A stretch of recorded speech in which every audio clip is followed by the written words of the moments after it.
माना जाता है भारत का मेट्रो सिस्टम विश्व का सबसे उत्तम और सबसे बड़ा मेट्रो सिस्टम बहुत ही जल्द बन जाएगा। प्रधानमंत्री मोदी विकसित भारत की बात करते हैं, लेकिन जब आप ऐसे सिस्टम्स को खुद परखती हैं, राष्ट्रपति के नाते भी, नागरिक के नाते भी, तो उस अनुभव को फिर आप क्या सरकार के साथ साझा करती हैं? ज़रूर, ज़रूर। मैं जो भी अनुभव करती हूँ, जो भी महसूस करती हूँ, जो भी फ़ील करती हूँ कि सरकार का जो भी कार्य है बहुत अच्छा है या जो कार्य करना चाहिए उसके लिए भी मैं कभी-कभी उनको सजेस्ट करती हूँ। मैम, हमने देखा कि आपने मेट्रो में अपने यातायात के वक्त स्कूली बच्चों के साथ बातचीत की, विशेषतः छात्राओं के साथ हमने आपको देखा। तो एक राष्ट्रपति जो एक टीचर रह चुकी है, जब वो नन्ही बच्चियों को देखती है अपने साथ, तो कैसा लगता है? मुझे बहुत अच्छा लगा क्योंकि बहुत दिनों से मैं छात्रों के साथ मिली नहीं थी, इस तरह के बैठी नहीं थी क्योंकि मैं टीचर थी 97 से 94 से 97 तक। इसके बाद बच्चों से तो मैं मिलती थी, लेकिन इस तरह के बैठ के बातें करना ये मुझे मौका नहीं था। उस दिन मुझे बहुत अच्छा लगा क्योंकि बच्चे दिल खोल के मेरे साथ बात की, गाना भी गाए और अपने स्टोरी बताए, कोई स्टोरी भी बताए। बहुत बहुत सारे बच्चे और राइटर्स भी है, कोई पोएट भी है और वो क्या बनना चाहते हैं, बहुत सारा मस्ती भरी बातें हुई, बहुत अच्छा लगा मुझे। क्या कभी उस लड़की ने, जो अपने गाँव में पहली लड़की, जिसने कक्षा 5 के बाद भी पढ़ाई की, क्या कभी ऐसा सपना देखा था कि राष्ट्र में किसी संवैधानिक पद पर अथवा अपनी परिस्थितियों से जूझते हुए वो एक ऐसे मुकाम पर पहुँचेगी? ये सपना तो नहीं था क्योंकि मैं एक आम लड़की थी, गांव में जैसे दूसरे लड़के थे, लड़की थी, ऐसे ही मैं भी थी क्योंकि उनके साथ खेलती थी, भागती थी, दौड़ती थी, स्कूल जाती थी, कभी आम चुराया करती थी, कभी मौका मिलने से किसी के गांव, किसी के घर पे बारी पे जाके, गार्डन पे जाके गुआभा चुराया करती थी क्योंकि कभी मौका मिले तो घंटों तो तालाबों में मैं तैरती थी क्योंकि मैं भी उसी लड़का लड़की जैसा थी जो गाँव में रहते थे। मैं कभी भी सपने भी नहीं देखी थी कि मुझे ये बनना है और मुझे राष्ट्रपति बनना है कि मुझे कोई बड़ा ऑफिसर बनना है, क्योंकि उस टाइम बनने के लिए सोचने के लिए कोई ऐसे मौका ही नहीं था, कोई सोचते नहीं थे। हाँ, एक पढ़ाई करने से एक नौकरी करूँगी, ये मैं सोच रही थी, लेकिन ये राष्ट्रपति बन। सोच कैसे विकसित होती है मैम, एक ऐसे गांव में या एक ऐसे परिवार में जो आर्थिक संघर्षों से गुजरता है? एक जनजातीय परिवार में, गरीब अंचल में एक लड़की का जन्म होना, और जैसे कि आपने कहा कि आपका उस वक्त का सपना ये कि एक दिन पढ़ लिख कर नौकरी करूँगी। उस ज़माने में तो ये सपना भी बहुत दुर्लभ होता था, बहुत कम लड़कियां ये सपना देखती थी। तो ये सोच आप में कैसे विकसित हुई? क्योंकि मेरे जो दादी थी, मेरे दादी जमशेदपुर के रहने वाली थी। जमशेदपुर मेरे गांव से 60-70 किलोमीटर दूर था। तो क्योंकि जमशेदपुर टाटा के लिए विख्यात है, वहाँ के और लोगों को देखा। खुद पढ़ा लिखा नहीं थी, लेकिन पढ़ाई का क्या मतलब होता है, पढ़ाई करने से लोग कैसे जीते हैं, वो लोगों को देखा है। तो इसीलिए मुझे कहती थी कि आपको पढ़ना है, क्योंकि अब तुम तो दुनिया में लड़की बनकर आई, तो ज़्यादा संघर्ष करना पड़ेगा, इसके लिए तैयार रहना पड़ेगा। पढ़ाई भी पढ़ाई पढ़ना पड़ेगा, फिर पढ़ाई के साथ साथ काम भी, घर का काम भी सीखना पड़ेगा। पता नहीं तुम्हारे भाग्य में क्या लिखा है, लेकिन संघर्ष तो करना पड़ेगा। मैंने सुना है कि द्रौपदी मुर्मू, आपकी अनुमति से आपका नाम ले रही हूँ, ये नाम आपको अध्यापक ने दिया है स्कूल में, क्या ये सत्य है? ये सत्य है, क्योंकि हमारे सोसाइटी में कोई बेटा का, कोई पहले लड़की होती है तो दादी का नाम दिया जाता है, बेटी हो जाती तो फिर बेटा हो जाता है तो उनको दादा का नाम दिया जाता है। एक ऐसा सोच है कि नाम नहीं, और नाम अमर होना चाहिए। ये शरीर खत्म हो जाता है लेकिन नाम रहना चाहिए। नाम कभी ख़त्म नहीं होना चाहिए। इसीलिए मेरे नाम मेरे दादी का नाम दिया गया। मेरा नाम दादी का नाम, लेकिन उसको शायद उस टाइम जो टीचर थे दूसरे डिस्ट्रिक्ट से आते थे, तो उनको ये नाम पसंद नहीं आया। उन्होंने बोले ये क्या नाम है? क्या नाम था वो? दुर्गी। अच्छा, तो जी, आपको जो परिवार ने नाम दिया वो दुर्गी है? दुर्गी। दुर्गी नाम उनको पसंद नहीं लगा, तो उन्होंने बोले फिर जो मुझे घर पे बुलाते थे, मुझे बत्ती, गांव में जो लाइट होते हैं ना उसको बत्ती कहते हैं, बत्ती। हाँ। तो बत्ती बोलते बोलते फिर आस्ते आस्ते मैं पुती हो गई हूँ। इसके नाम उन्होंने बोले दुर्गी का दो रहने दो और लास्ट का पोदी करने दो, चंद्रोपदी हो जाए। क्योंकि टीचर ने दे दिया होगा तो अच्छा ही होगा। मेरे पिताजी ने बोले ठीक है, चलो ठीक है। आपके पिताजी ग्राम पंचायत के सरपंच थे, तो क्या पिता को सरपंच के रूप में देखना, राजनीति और राजनीति में सामाजिक व्यवस्था, क्या आपका पहला परिचय उससे पिताजी के माध्यम से हुआ? नहीं, ऐसे नहीं है। और क्योंकि मेरे दादाजी भी अंग्रेज के ज़माने पे प्रधान हुआ करते थे। प्रधान जो होते हैं वो टैक्स कलेक्टर होते थे। मेरे दादाजी का जो देहांत हुआ, मेरे पिताजी को ज़्यादा एज नहीं हुआ था, 14 हुआ था, 14 साल हुआ था। इसलिए मेरे पिताजी को भी प्रधान दिया गया है। प्रधान मीन्स वही टैक्स कलेक्टर। तो हाँ, प्रधान के बेटी के नाम पे मुझे जानते थे लोग। हमने सुना कि जब आप राष्ट्रपति भवन पहली बार पधारी, तब आपने एक एक कर्मी को जो राष्ट्रपति भवन से संबंधित है उसको मिठाई भेजी। होली पर आप तिलक लगाती हैं। ये राष्ट्रपति का एक मातृ स्वरूप शायद ही किसी ने कभी देखा हो। मैं तो अभी राष्ट्रपति भवन आई, लेकिन इसके पहले मैं कहीं पे एक सर्विस करती थी, वहाँ भी मैंने रहा। कभी एमएलए थी, कभी मंत्री बनी।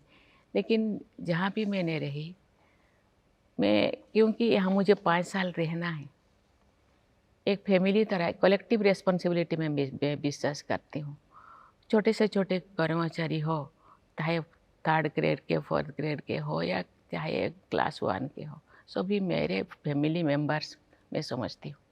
इसीलिए फैमिली मेम्बर्स के साथ कभी डांट भी देना चाहिए, क्योंकि कहीं गलती होने से, लेकिन कभी प्यार भी करना चाहिए, क्योंकि इस चीज़ को मैं विश्वास करती हूँ। क्योंकि काम के टाइम काम, बाकी जो त्यौहार के टाइम तो त्यौहार जैसा ही फैमिली मेम्बर से जैसा ही मनाना चाहिए, मैं इसमें विश्वास करती हूँ। आपने मातृ की भूमिका में या स्वरूप में राष्ट्रपति भवन और राष्ट्रपति के पद पर आसीन होकर जो भावना व्यक्त की, मैंने सुना है कि उससे भी एक बड़े स्वरूप में आपके जिस प्रदेश में आप जन्मी उसके लिए समर्पित एक गीत है जो आपका बहुत पसंदीदा है, वंदे उत्कल जननी। जी, तो इसकी पृष्ठभूमि थोड़ा बताएं अगर राष्ट्रपति जी। वंदे उत्कल जननी, जैसे कि हम राष्ट्र के गीत है जन गण मन अधि, ऐसे ही उत्कल के लिए ये एक शुरुआती गीत है। बंधन करने का, उत्कल प्रदेश को बंधन करने का ये एक गीत है। और इसको हम जब शुरुआती कोई भी कार्यक्रम होता है, इसको हम वंदे उत्कल जननी गाया करते हैं। आपने अपने शपथ समारोह में भी उड़ीसा के भव्य सांस्कृतिक धरोहर को अपनी कुछ कवि के पंक्तियों के माध्यम से दोहराया। हाल ही में जब आपने दोनों सदनों को संबोधित किया, राष्ट्र ने आपके संबोधन को सुना, तब भी आपने उड़ीसा के एक महान कवि की रचना के बारे में वहाँ पर उल्लेख किया।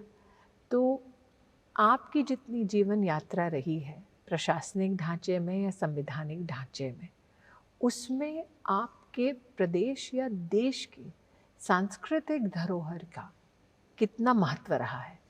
देखिए, सांस्कृतिक धरोहर का तो बहुत महत्व है। ये एक आत्मा है। संस्कृति को मैं आत्मा मानती हूँ। संस्कृति ही हमको वे ऑफ लाइफ है, जिंदगी जीने का एक धारा है, एक आधार है। उसी आधार के तहत हम चलते हैं। ये धरती नहीं रहता। जैसे कि जननी हम कहते हैं वंदे उत्कल जननी, ये धरती नहीं रहता तो हम शायद ये दुनिया में नहीं आते। इसीलिए जो भी हम लोगों के लेखकों ने या कवियों ने लिखा है उसको मैं याद करती हूँ। अभी भी मैं याद है मेरा। अभी भी जो पार्लियामेंट में मैंने बोली, मिसु मोरो ए देह माटी रे, मिसु मोरो देह ए देश माटी देश बासी चले जान तो पीटे रे। ये गोपबंधु का ये जो पंक्ति, ये हम लोगों को जो भी एक्सप्लेनेशन हुआ करता था स्कूलों में, ये सब चीज़ को हमको याद दिलाना और इन चाहिए। पंक्तियों का मतलब क्या है राष्ट्रपति जी? पुनः आप अगर मिसु हमारे मोरो नागरिकों देहो, ये जो शरीर है, ये शरीर क्षणभंगुर है, आज है काल खत्म हो जाएगा। ये मिट्टी में मिल जाए और ये देश, ये लोग मेरे शरीर के ऊपर गुजर जाए और मेरे शरीर में जितने भी मांस है, जितने भी हाड़ है, जो भी यहाँ खाया है उसमें भर जाए और लोग उसमें लोग यहाँ के लोग उसके ऊपर चले जाए तो मेरे जिंदगी, मेरा जीवन या धन्य हो जाएगा। ये धन्य भावना मैंने आपके चेहरे पर, क्योंकि मैं उस वक्त सदन पे थी, देखा जब आप सेंगोल के साथ आपका प्रवेश हुआ। नया भवन है संसद का। सेंगोल जो हम कई चर्चाओं में सुनते हैं कि हस्तांतरण जब हुआ तब उसका एक प्रतीक है कि भारत की सांस्कृतिक विरासत, भारत का गणराज्य, भारत का संविधान, इन सब के बीच का समन्वय, और वहाँ उसके संग चलती भारत की महामहिम राष्ट्रपति। तो वो अनुभव राष्ट्रपति जी, आपने पुराना भवन भी संसद का देखा और नया भवन भी देखा, तो सेंगोल के उस अनुभव के बारे में अगर आप कुछ बताना चाहें। जरूर। उस समय का जो अनुभव तो थोड़ा अनोखा था, क्योंकि ये पहली बार मुझे प्रवेश होने का मौका मिला, वहाँ जाने का मौका मिला, स्पीच देने के लिए मुझे जा रही थी।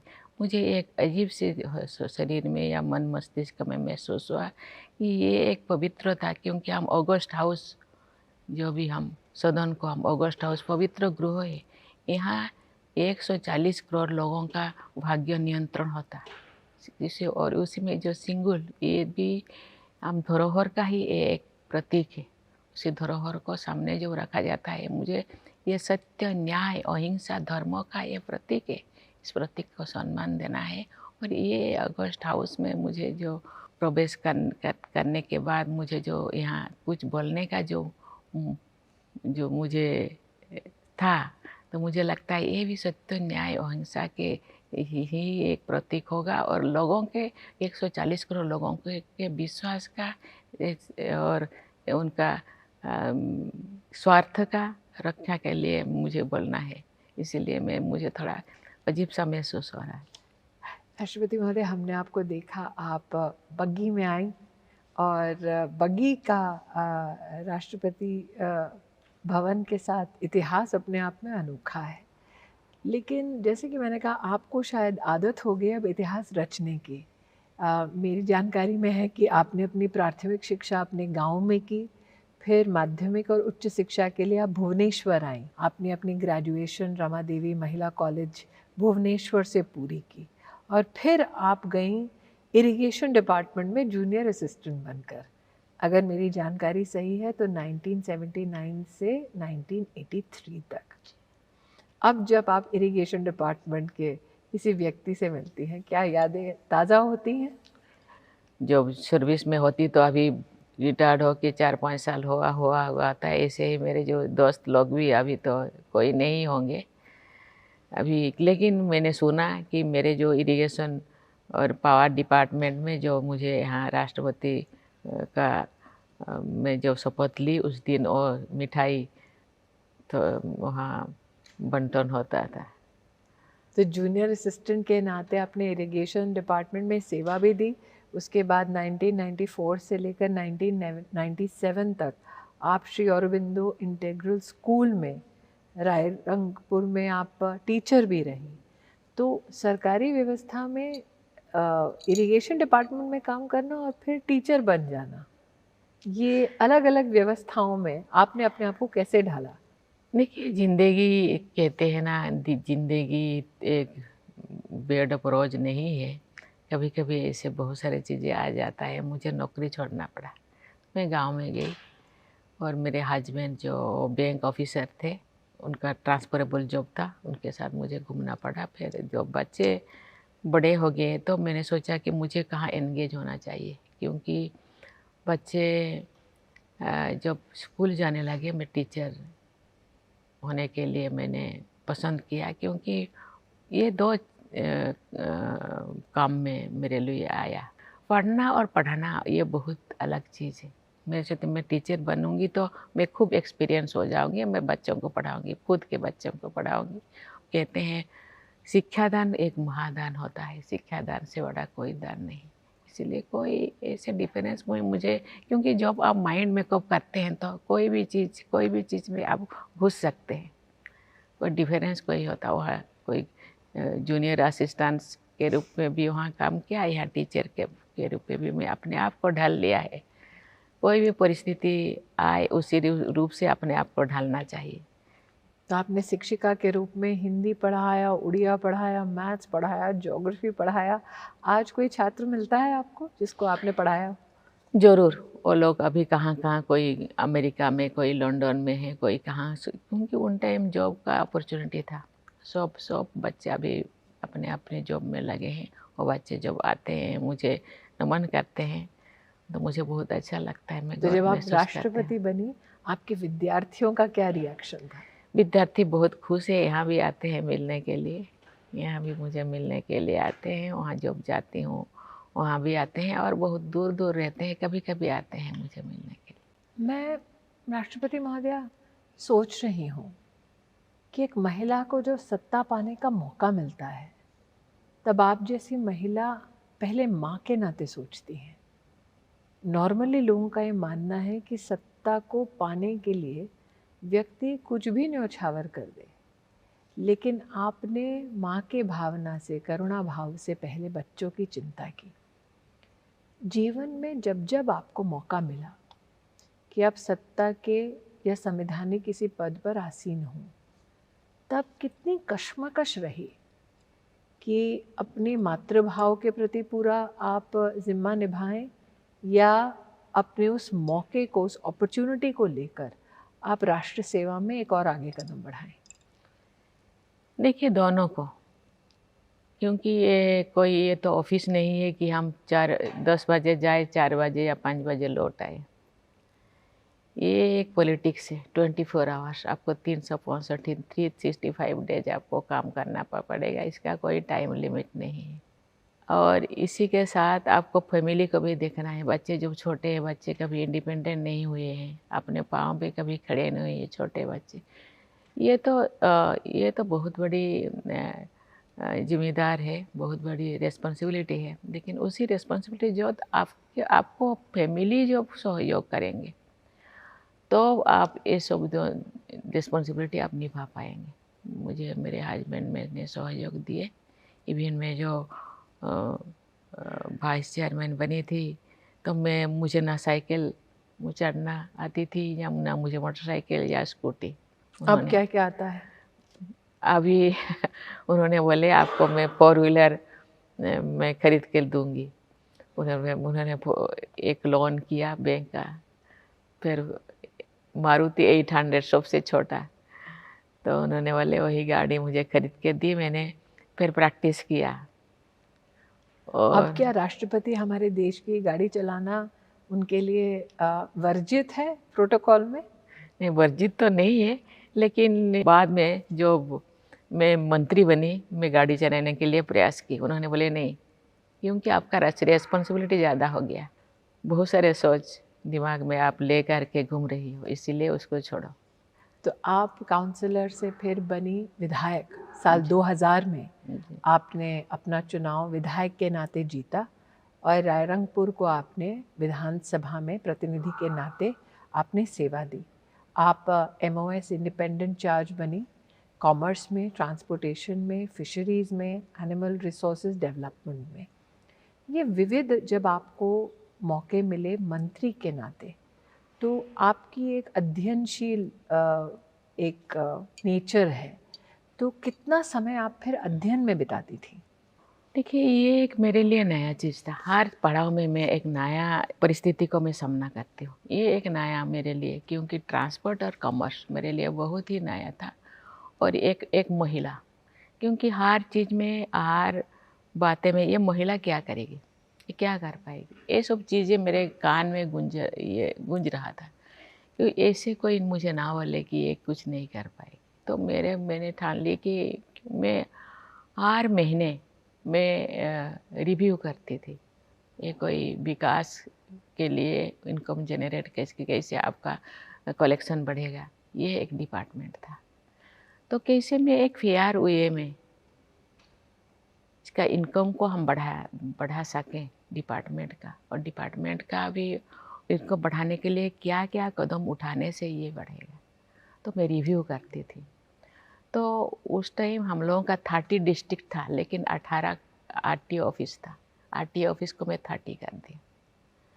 और चेक गेट में से भी उस टाइम वसूल ये कलेक्शन होता था। चेक गेट को भी, और चेक गेट भी 18 था, उसको मैं 23 कर दिया।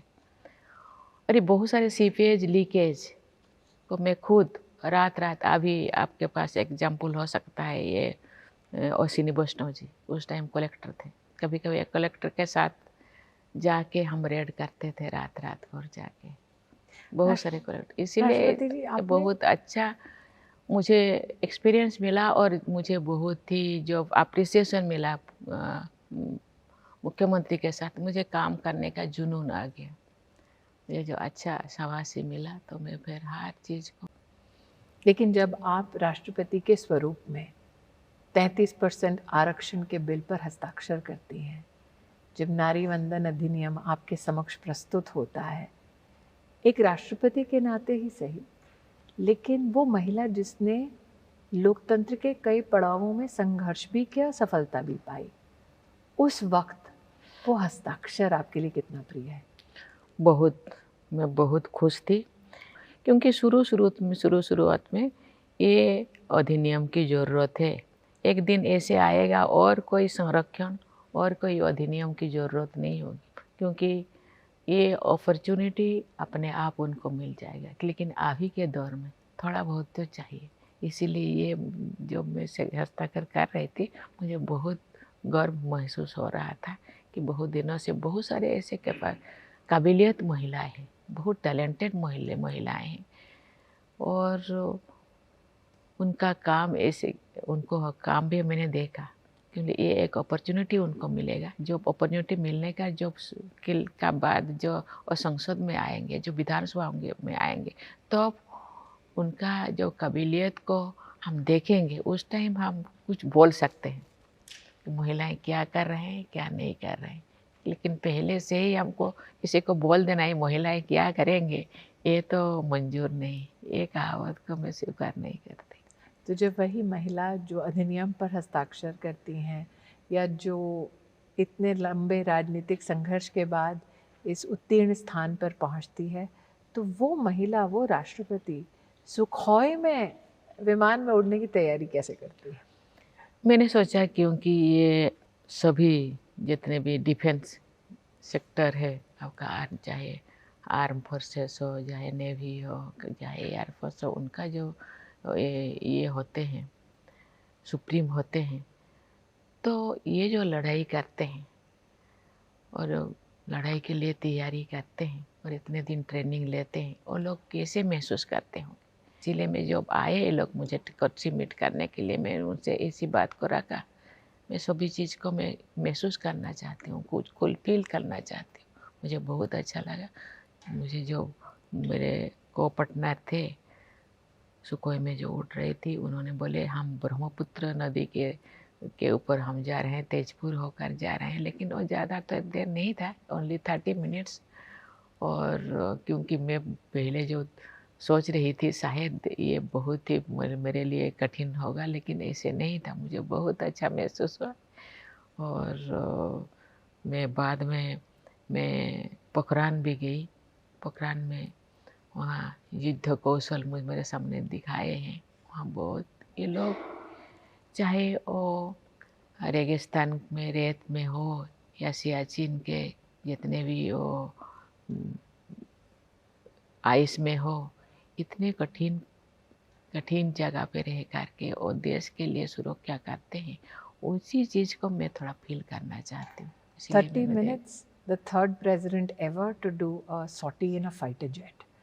A president who visits Pokhran, a president who also takes the salutations and respects of the armed forces, especially women officers, on 26th of January. A president who says to both the houses of parliament कि अब जैसे को तैसा, ये हमारा अब एक स्वरूप हो गया है कि हम विश्व को एक परिवार, एक समुदाय मानते हैं, लेकिन अपनी सरहद की भी रक्षा करना जानते हैं सम्मान के साथ। तो गौरव की अनुभूति होती है जब महामहिम राष्ट्रपति के मुख से ऐसे शब्द प्रस्फुटित होते हैं। जरूर, क्योंकि जो जैसे व्यवहार करे, क्योंकि भारत ऐसे एक देश है से अपने तरफ से कोई किसी को आघात नहीं पहुंचाता, किसी को दुख नहीं देता, किसी को आघात नहीं पहुंचाता, लेकिन वो जैसे व्यवहार करेगा ऐसे ही उसको व्यवहार करना चाहिए। राष्ट्रपति जी, आपने आसमान चीरा और आप 2 किलोमीटर चली भी जगन्नाथ मंदिर तक, ताकि आप आदर सहित प्रभु के चरणों में प्रणाम कर सके। मैंने सुना है कि जगन्नाथ तुम में बड़े छलिया, ये गीत आपका बड़ा प्रिय है जी। जगन्नाथ जी को छलिया क्यों बुलाते हैं? कहते हैं ये सबसे जगन्नाथ तो श्री कृष्ण का दूसरा रूप जगन्नाथ होता है। जगन्नाथ श्री कृष्ण जी बहुत वो थोड़ा खेलते हैं लोगों के साथ, तो इसीलिए कहते तुम बहुत छलिया हो, लेकिन नीलाचल बिहारी तुम्हें बनमाड़िया भी कहते हैं, क्योंकि भगवान को काड़िया भी कहते हैं। तो ये कहा जाता है कि प्रभु की जो विस्तार में होली होती है वो उत्तर प्रदेश में लाठी के साथ भी होती है होली के उत्सव में, और आप कहती हैं छलिया भी होते हैं। लेकिन राष्ट्रपति जी, मैं एक व्यक्तिगत सवाल पूछ रही हूँ जो शायद ही आपसे कभी सार्वजनिक पूछा गया हो। आपने अपने जीवन साथी को खोया, अपने 2 बच्चों को खोया, राजनीति में तो एक अमिट छाप छोड़ी, लेकिन एक महिला जनप्रतिनिधि इस दुख को सहन कैसे करती है और आगे कैसे बढ़ती है? हम जो मुझे कोई ने पूछा आपका केवल पॉजिटिव साइड है, मैंने बोली नहीं। पॉजिटिव साइड को लोगों ने सुनने के लिए ही इच्छुक रहते हैं, कोई नेगेटिव साइड को सुनने के लिए कोई इच्छुक नहीं होते। मैं भी इंसान हूँ, मैं भी रोती हूँ, हर चीज़ मैं भी फील करती हूँ, लेकिन मैंने बहुत चीज़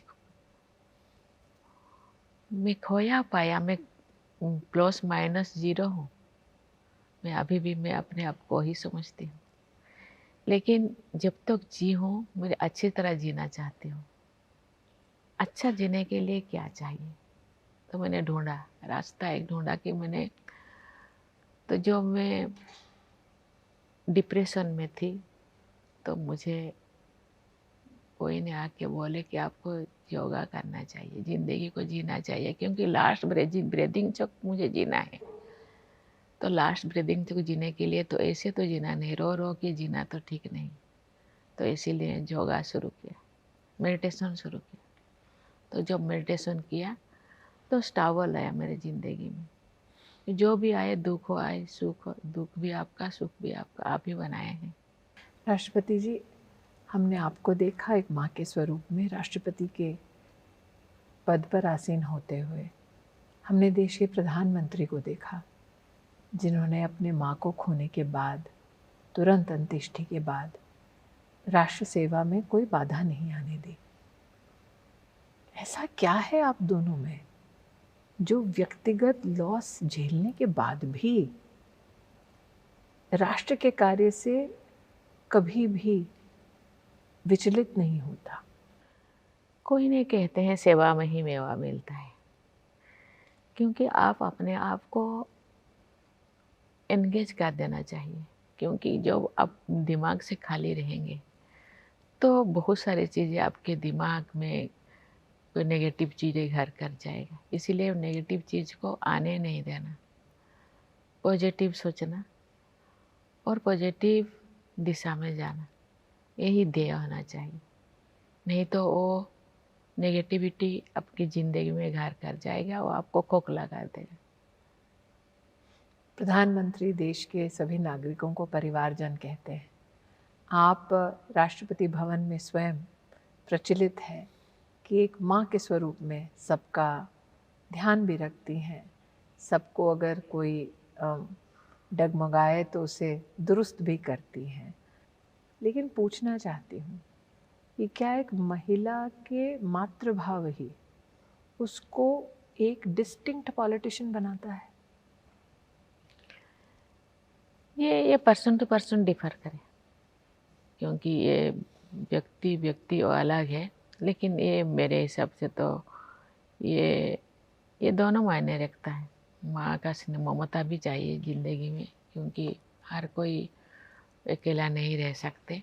माँ के परिवार को लेकर भी वो आगे बढ़ सकता है, और कोई परिवार के उलझन में ही कोई उलझा जाता है। आप जो चाहेंगे, जैसे आपको करना चाहिए, आप जैसे सोचेंगे तुम ऐसे बन जाओगे। पारिवारिक परिवेश से और सांस्कृतिक इतिहास के बारे में आपने चर्चा की। जब भारत को G20 की अध्यक्षता का मौका मिला, तो हमने निश्चित रूप से आर्थिक व्यवस्थाओं की चर्चा की, लेकिन हमने विश्व को एक कुटुंब के दृष्टिकोण से देखा और भारत की उस अध्यक्षता का पारिवारिक स्वरूप कि कहीं भी कॉन्फ्लिक्ट ना हो, कोलैबोरेशन हो, ये G20 के इतिहास में हमारा एक योगदान रहा। तो भारत की अध्यक्षता को G20 के दृष्टिकोण से आप किस दृष्टि से देखती हैं? देखिए, ये बहुत बड़ा सवाल है। मैं धन्यवाद देना चाहती हूँ। G20 का जो थीम था, एक पृथ्वी, एक परिवार और एक फ्यूचर, क्योंकि भारत पृथ्वी के अंदर ही है। भारत एक अकेला नहीं जी सकता। पृथ्वी के जितने भी देश है, परिवार जैसा मानने से जे है ही, क्योंकि कभी हम नेशन फर्स्ट कहते हैं, क्योंकि ये बहुत अच्छा अटल जी ने लिखे। आप थोड़ी सी आप मेहमान को आप छोड़ सकते हैं, लेकिन आप ये क्या कहते हैं, पड़ोसी को आप कभी भी नहीं, क्योंकि पड़ोसी जिंदगी भर तो पड़ोसी होकर ही रहेगा। क्योंकि पड़ोसी के साथ और दूसरे कंट्री के साथ आप परिवार जैसा व्यवहार करेंगे तो आप शांति में रहेंगे, क्योंकि अहिंसा और शांति में भारत विश्वास करते हैं। इसलिए ये जो थीम बहुत मायने रखता है। और ये केवल इसीलिए G20 में, ये भारत एक ऐसे भी देश है, ये विविधता के देश है। अलग जाति, अलग भाषा, अलग धर्म, अलग पहनावा, अलग खान पीन। ये जो G20 हुआ, ये इतने शायद 100 से ज़्यादा शहरों को चुना गया है, और उसी शहर में दूसरी दुनिया के लोगों को वहाँ जाके वहाँ मीटिंग करवाए, कॉन्फ्रेंस करवाए, और वहाँ के लोगों को भी उनके साथ मिलने के लिए मौका दिया गया है। वहाँ का थीम को भी लिया गया है, चाहे वो कश्मीर हो या कहीं नॉर्थ ईस्ट हो। ये एक बहुत बड़ा चीज़ है। ये केवल टूरिज्म के लिए नहीं है। भारत एक विकास देश है, भारत एक विशाल हृदय का देश है। और ये महिलाओं को भी जैसे केवल वुमेन डेवलपमेंट नहीं, वुमेन लेड डेवलपमेंट के बारे में दुनिया को बताने के लिए प्रयास किया गया, और अफ्रीकन यूनियन को भी उसको शामिल किया गया परमानेंट मेंबर के रूप में। बहुत सारे चीज़ें भारत जी की एक्चुअली वो केवल वो बोलने का जो थीम नहीं रहा, केवल थीम नहीं रहा है, प्रैक्टिकल में दुनिया देखा। ये एक विशाल हृदय भारत केवल अहिंसा और गांधी जी का केवल अहिंसा, सत्य अहिंसा के देश नहीं था, ये है भी। ये बहुत ही बड़ा मैसेज। ये भारत के प्रति लोगों का सोच, भारत के प्रति लोगों का सम्मान ये बढ़ा हुआ है। और आज लोग भारत को देख रहे हैं, चाहे वो साइंस टेक्नोलॉजी, हर चीज़ में। आज महामहिम राष्ट्रपति जी, आपने अपना बहुमूल्य समय हमें दिया। राष्ट्र अब भी आपको सुन रहा है। आपने मात्र राष्ट्रपति भवन के सभी कर्मियों को नहीं, बल्कि राष्ट्र को परिवार की दृष्टि से देखा है। परिवारजन मात्र प्रधानमंत्री नहीं कहते, बल्कि आप भी कहती हैं, और आप उसी दृष्टिकोण से सबको संबोधित भी करती हैं। जाने से पहले आपके नागरिक आपका संदेश सुनना चाहेंगे। वर्ष 2024 में एक ऐतिहासिक निर्णय पुनः हमारे पास आएगा, जब हम वोट के माध्यम से राष्ट्र के प्रति अपने दायित्व का निर्वहन करेंगे। आपका आपके नागरिकों के प्रति क्या संदेश है? देखिए, ये देश हम सबका है। देश के लिए सोचना हम सबका दायित्व है। देश को अच्छा बनाना हम लोगों का दायित्व है।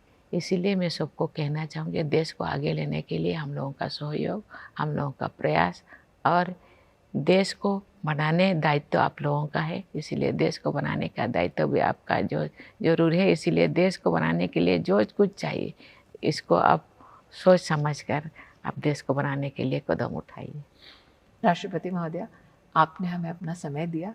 हम इच्छुक हैं कि आपसे और भी बातें करें, लेकिन जानते हैं कि आपका समय बहुमूल्य है। Thank you. आपके शुभाशीष हमको प्राप्त हुए, उसके लिए मैं देश की ओर से आपका आभार व्यक्त करती हूँ। धन्यवाद।